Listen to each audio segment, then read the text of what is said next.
Hello and welcome. I am so glad you're here. I'm Beth, a creator-based coach with CMH Coaching for Life.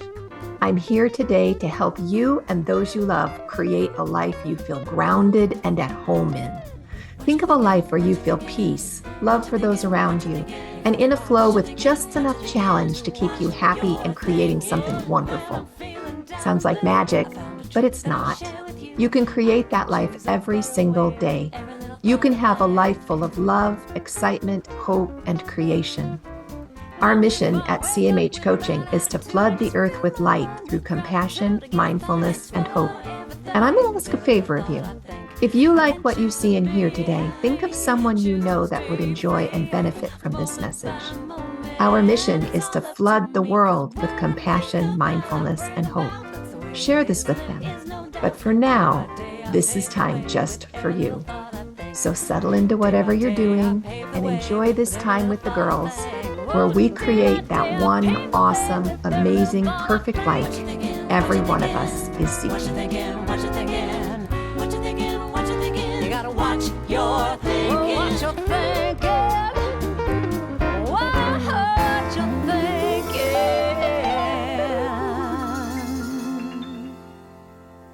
thinking. There we go. For real. It. Perfect. Did you guys have compassion this week? Did you have any experiences with compassion? Yes. You did? Oh, tell.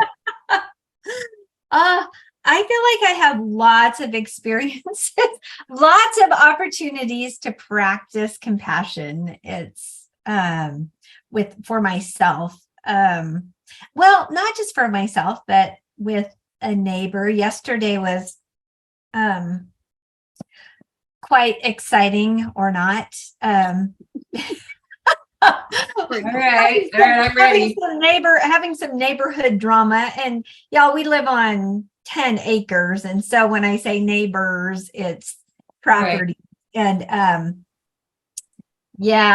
just a really curt text. My husband got a really curt text from a neighbor, and out of the blue, that just was, what in the world? Where did that come from? What is this?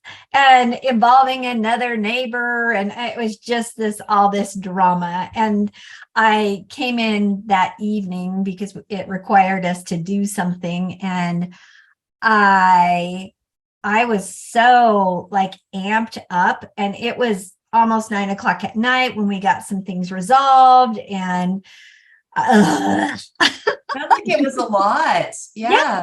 And so I normally go to bed at 10, and I was just like, holy smokes, this is,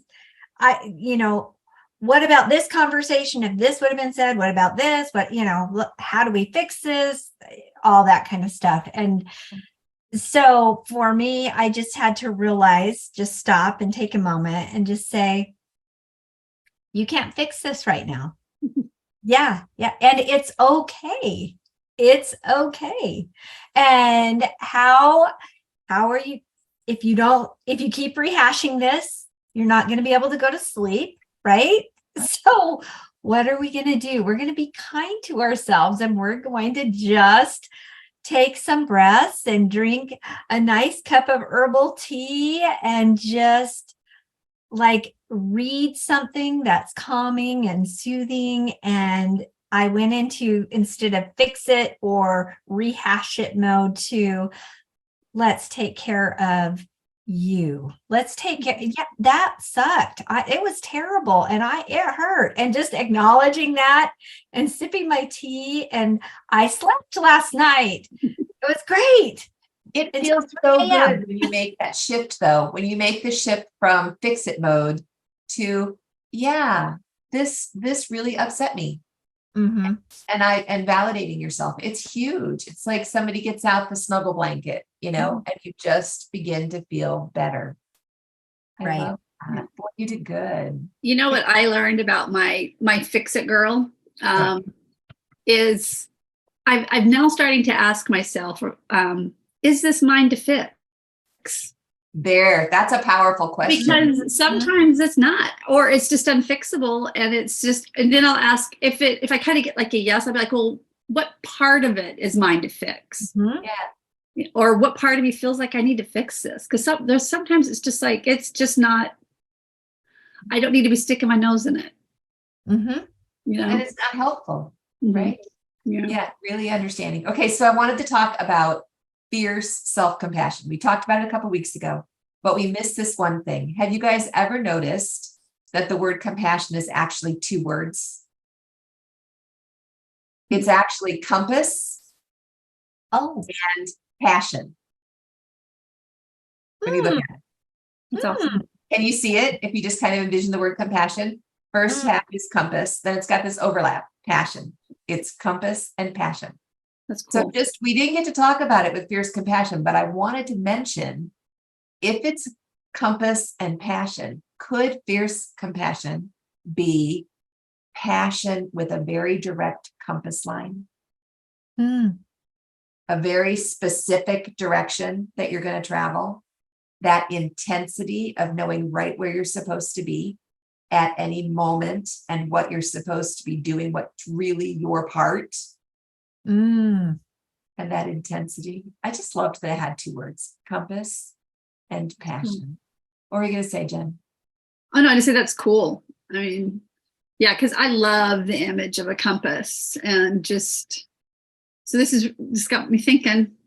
Yeah, it's really fun Yeah. to think about and to kind of envision, because if you've got that specific direction, there's real power there in the compassion and with the direction and the focus and the compass points. Yeah. That's, I think, that real intense, fierce. But at the same time, it could just magnify the loving self-compassion as well. Mhm. You really understand your purpose and your direction with it, kind of like with your neighbor. You know, you practiced enough to know what your direction was going to be and what your purpose was going to be, and you could do it. Mhm. Yeah. Yeah. Just thought it was cool. Compass and passion. Okay, so let's talk about what self-compassion is not. We promised we would talk about that this week. What is self-compassion not? Yeah, start with the first one. Self-compassion is not weak. Mm. Mhm. Why? So Why it's- is it not a pansy-wansy, wishy-washy, oh, you're just going to take care of yourself and do nothing kind of thing? again, I go back to the airplane thing. You know, I travel a lot for work and business. And when you get on the airplane, you are told to put your oxygen mask on first Yeah, because you got to take care of you or you can't take care of anybody else. That's Yeah. where I go with it. I love that, because you'd pass out on the guy next to you and then you'd be all a burden. But you have to take care of yourself first. Yeah. Yeah. Mhm. Yeah. The studies, actually, they've done research on self-compassion, and they've proven that people who are compassionate towards themselves are stronger. They're stronger with their decision making. They're stronger with their leadership, which is really an interesting thing. They're stronger in being able to share with others. They're more giving. All of those things from taking care of yourself. I think it takes a lot of courage to have fierce compassion for yourself, because you're looking at some things that you may not want to discover about yourself and then apply understanding, acceptance, compassion too. And so I think sometimes it takes a lot of courage to be compassionate towards yourself. That's why I say it's not for the weak. No, Mm. Mm. it's not. Which leads us to selfish. Self-compassion is not selfish. In fact, quite courageous, like you were just saying. Right? I think there's a difference between self-compassion and self-indulgence. I mean, Oh, it's like, yeah. you got to have like that, some people may say, oh, you're just being selfish. Like, no, I am having boundaries with myself and with you. And it's not Mhm. self-indulging, but some people can say, oh, self-compassion, care. And it's all of the indulgence side of stuff. I am a much better partner if I'm taking care of myself. Mhm. Just much better. And so it's actually very giving for me to take care of myself and then have more to give for my partner. It works much better. And it's funny that you said self-indulgence, because the third point is Self-compassion is not self-indulgence. Oops. Yeah, no, it's cool because again, it's a research-based thing. This came from Kristen Neff. People who practice self-compassion have healthier behaviors. They're healthier in their diet. They're healthier in their exercise. They go see the doctor when they need to go see the doctor instead of putting it off. Yeah. And if you're compassionate with yourself, you're way more likely to care for somebody else. Mm-hmm. I can't quite connect why you're way more likely to care for somebody else, though. Well, if you're hurting, think about that. I'll just do it from a chiropractic stance. We had a woman that came in. She was younger. She had 3 young kids, and she was a mess. Like, she had not taken care of her back and ignored certain symptoms. And when I was talking with her about the financial part, they didn't have the finances to pay for the services. But we just started talking about, well, what are you like when you wake up with your kids? Are you the mom you want to be when you're in that much pain? Are you the wife you want to be when you're suffering? And the answers to all of those were, no, I can't. I'm in so much, like, I can't even sit through my son's baseball games. And, he's really good, and I expect him to move forward with baseball. And if I don't take care of this, I know that I'm not going to be able to be there for him. And so just strategizing and helping her find a way and go to some family members and being able to pay for the treatment plan. It was a long course. It was a course of 3 months. But man, she was a different person. I'll bet, because she took care of herself. Yes. And her kids were so excited to have their mom back. And her husband was like, I had no idea this would change our lives the way that it has. So, yeah. It's backward law, isn't it? Mm-hmm. What looks like on the surface to be selfish or self-indulgent or whatever, when you take care of yourself, you actually get more that you can give. Mm-hmm. That's so cool. Well, and her kids put, like, her daughter took piano lessons or dance lessons or something, I don't remember.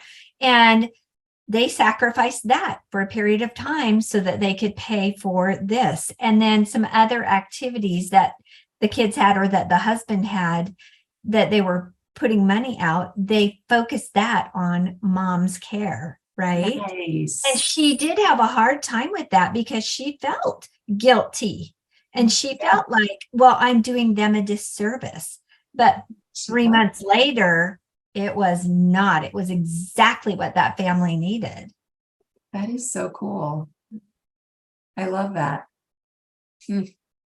Yep. It just makes sense. When we take care of ourselves, there's more of us to take care of those we love. Mm-hmm. Just makes sense. Okay, here's another one that it is not. Self-compassion does not undermine motivation. One of the things that we think, or one of the thoughts that comes up, if we're taking care of ourselves, is, well, then all I'm going to do all day long is lay on the couch and watch Netflix. But the research shows that it does actually increases motivation and persistence when we take the time to take care of ourselves. Why? That's another one. I'm just like, I'm a push gal. And so to come back and go, if I take time to do yoga in the morning, and if I take time to eat breakfast, and if I take time to rest for 10 minutes after lunch, that I'm actually more motivated and persistent and bolder. Is it possibly almost like you're keeping this promise to yourself that you didn't know you made? Ooh, I like that. And so it's building, you're taking care of yourself through your promises. Yeah. And so you're showing yourself, I'm worth this. I don't know. I like that a lot. Just But thinking that resonates. It feels right. Mm-hmm. Yeah. I love that. And my mind went to running and running hills. And I remember running hills and talking to myself, get your fat butt up this hill. Just, you know what? Stop it. You are just being a sissy and a baby. And this is ridiculous. You can get up this hill, right? Like just trash talking. Trash talking yourself. How'd that work the for hill, you? right? And then my husband on the opposite end, I had surgery for an appendectomy, emergency appendectomy, and I was getting back into running again. And so Mark was running with me. And the opposite happened. We're trying to get up the hill. And he's like, it's okay. You can just walk and I'll catch you on the flip side. And I was like, what? No. And I'm trying, there was no way to like force myself to get up there. So we had a conversation after a couple of runs, and I'm like, okay, here's what I need you to do. I need you to be a coach. And as a coach, could you please say, I'm going to stay right here with you. We're going to slow down. I'm going to encourage you up this hill. You got this, Jaycine. Come on. Just get to the next mailbox. Come on. Do that, right? Okay, we're at the next mailbox. Let's do the next mailbox. Yeah. Right. And so that was compassion. And he thought he was being really compassionate and kind by saying, oh, it's okay, just stop. But sometimes staying with you made all the difference, right? Yes. Walking with you, running with you, whatever it was, staying right with you. Mm-hmm. Yeah. Well, and the language changed. Instead of quitting and it's okay to stay where you're at, it was more of encouraging of like, okay, now you got this, you can do this, just one more step, so it was like, to me, it was a different energy behind the words. 100%. Yeah. Yeah. Yeah. So the energy behind the first ones are, you really are not good enough to do this. Mm-hmm. Or the energy behind the second ones were, oh, I'll do it with you. Let's do this together. Because I know you got this. I mean, you've done it before, but let's do it together. Yeah. Mm-hmm. Interesting. One of the other things that I thought was interesting about self-compassion is it reduces the fear of failure. Mm-hmm. Yeah. And that kind of tied back to me, Jen, with you. You keep promises to yourself. Mm-hmm. Know you're there for yourself. So you're more likely to go do hard things. Mm-hmm. Because you know that you'll be taken care of because you consistently take care of whatever comes up for you. But I thought that was fascinating. Want to be bolder? Do self-compassion. They seem, antithetical, like they wouldn't work. Yeah. But here's the last one. And this one I just really wanted to talk about. So we saved the best for last. Self-compassion is not self-esteem. Yep. I learned that from Kristen Neff. That was tell me what you know.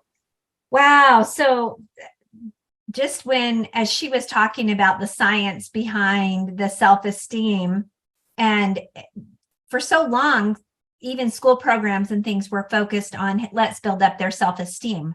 But the self-esteem was very ego-centered, and self-esteem was, okay, I'm going to be better than. Yes. And when I realized that, I was like, oh, right? Yeah. We had this whole generation raised to be better than, or if they weren't better than, then they weren't good enough. Yep. Mm-hmm. Hello. Yeah. That was my generation. Well, it's just so interesting to think, like, because you look at magazines, mm-hmm. Everything in the magazine is better than. The fashion magazines or the makeup magazines or whatever, all the women's magazines, better than. And you look at it and you're like, well, then I'm not good enough.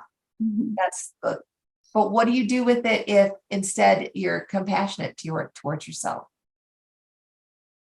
If it's not self-esteem, what is it? Self-love. Self-love. Mm-hmm. Yeah. Yeah. Think about it with our kids too, with children. How many times do they beat themselves up? Because they weren't as good as Bobby in soccer. Yeah. Mm-hmm. Yeah. And wouldn't you love to just hear these kids say, that's okay. I really honestly did my best. And look what I did. The PR, I think that's why I liked track. For me, yes, it was a race against other people. I wasn't the fastest, but I loved the opportunity to have my personal records. Yeah, So your personal best. yeah, my personal best, which then I could say I did my best. And that Yeah. was great. I And love that- personal best. And I think that's so important for kids, whether they color outside the lines or inside the lines or, Or they color the tree some other color than green. Yeah, tell me about that. Yeah. Why It's did cool. you do that? Yeah. Because self-esteem is judgment, right? Mhm. And I think It's- they have to be taught that. They have to be taught that because little kids are just, they think they're the greatest thing and they can do anything and they love everybody. But I think they have to be taught those things to judge. And Mhm. so that's when, things start chinking away at their worth Yeah. Yeah. for things. And so self-esteem is judgment, but self-compassion is love. Mm. And I so love we step out of judgment. I think it's judgment and comparison, but I guess comparison is a judgment. Yeah. Yeah. Yeah. Or comparison. I can see that comparison and judgment. But it's kind of cool to think about when we're in a situation where we're feeling bad and we need to use some self-compassion. What's the first thing we say? Oh, this hurts, but that's okay. This is rough, but that's okay. It's Yeah. happened to lots of us. We're all in it together. It's very unifying. I say things to myself like, oh, that stinks. Just to let myself know that That's stinks. wrong. Yeah, that's just rude. That's just stinks. Yeah. That And- hurt and- me. And there are times when if I don't respond in the most, in the best way, Yes, tell permission to be myself, human. that's okay. This is a response to this information I'm getting. Mhm. Yeah, it's just so interesting to compare it to self-esteem. To say the I'm worth it. Mhm. That's kind of that self-esteem feeling like I'm better than or I deserve. Mhm. Right. Yeah. Okay, so 2 questions to talk about when you're out of sorts or you're in some sort of discomfort or that's really rough, like you were saying. I love these. The first one you'll recognize from Chris and Beth. What do I need right now? Mhm. I just love that. That launches me right into a kind, loving place when I'm frustrated with constant contact because things went down and I can't get through to customer support. And I have a list of things to do today, What do I need right now? And that takes me out of that judgment and lets me focus on what I need. Well, I need a cold drink and I need a breath, But what kind of situations could you use that in? What do I need right now? Oh, let's do it with your neighbor, Jaycine. Your experience with your neighbor last night because you did it so well. Yeah. Yeah. What do I need? I knew I needed sleep. How am I going to get that? I got to calm this. I got to calm these stories going on in my brain down. And how are we going to do that? Yeah. Sleep and a nice cup of herbal tea. Mhm. Maybe I needed a little more support, or maybe I needed, 20 more acres. 20 more acres, a little more space between me and the neighbor. Well, and honestly, I needed prayer and to get in with my creator to just say, all right, I'm struggling with this. I don't understand all of it. Yeah, can you direct me to maybe some passages that I can read or to some great quotes that will help calm my Need heart? some nourishment, a Yeah. new thought. Yeah. Yep. Redirect. Yep. I love that. Yeah. Mhm. And permission to be human, just to sit there for a minute. And that did come up, but it was different, and it was permission for my neighbors to be human. Nice. Mm-hmm. Extending that- that. I was like, what? Wait, what? Sometimes I'd just rather be mad, But and it was just like, no, give them permission to be human. Mhm. It's not okay. I mean, what was said Not was great behavior. But no, absolutely not. And they did it. yeah. Okay, so the challenge this week is to practice that phrase. What do I need right now? Mhm. Put it on a post-it somewhere or put it on the back of your phone. And then as you are in a difficult situation, what do I need right now? Do I need comforting? Do I need supporting? Do I need motivating? Do I need protecting? Do I just need permission to be human, which is, my default. I love that. What do I need right now? And I think that's going to be really helpful. I'm going to practice it this week. Yeah. So what do we have going on this week? Tomorrow we have Coaching Clear, 1:30. Our group is growing. It's exciting. That's so fun. We have book club. Mm-hmm. Thank you, Jen. What do I need right now? Perfect. Going right here on my Right? computer. Because so often we head to the kitchen for a cookie. When we look at that, You know me too well. sorry, that wasn't pointed. I'm sorry. No, Piece of chocolate. call me out. That's okay. I know it. Chocolate. Right. Or but for something, we'll head to the kitchen, right? Or we'll go on. I like to go online shopping. Yeah, I'll pick up my phone. Or pick up my phone. Oh, What do I really need right now? Yeah, because I don't want to feel whatever I'm feeling.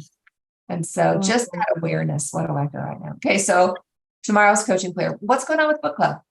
Book club will be in chapter 11 and just discovering that we are enough. We are. And Yes, we are. compassion is part of discovering that we are enough. And it's good. It's good. So important. And love So ourselves. important. Yeah. Do we have an idea of what the next book will be? Great question. No. I didn't know Great if you answer. on the burner. The field is wide open. It is.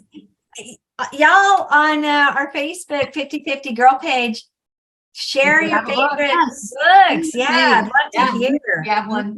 That'd be awesome. Mhm. And then we have Thursday, we have coach training.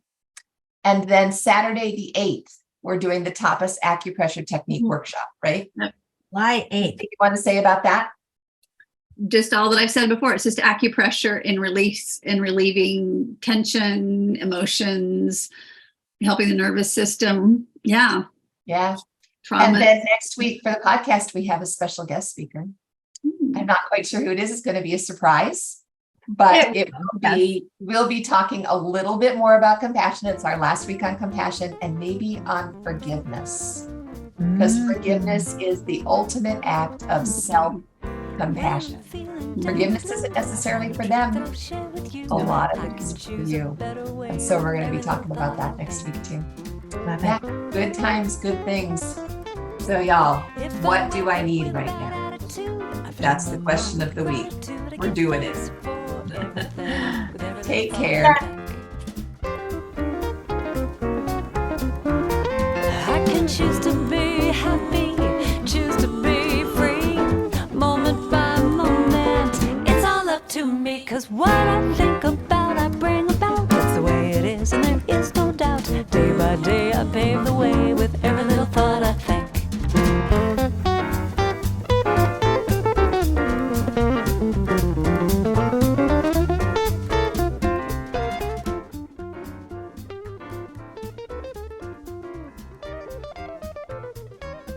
Hey, thanks for joining us today in A Creator-Based Life. I hope you felt that compassion, mindfulness, and hope you came seeking today. You can find more of it at cmhcoaching.com or on linktree/cmhcoaching. Of course, any social media outlet, we're there too. Because you felt the benefit and light in this message, please invite those you care deeply about to join us. Help us to create a ripple effect across the globe of compassion, mindfulness, and hope. Then we can create a creator-based life together. Have a great week, y'all. We'll talk to you soon. Because what I think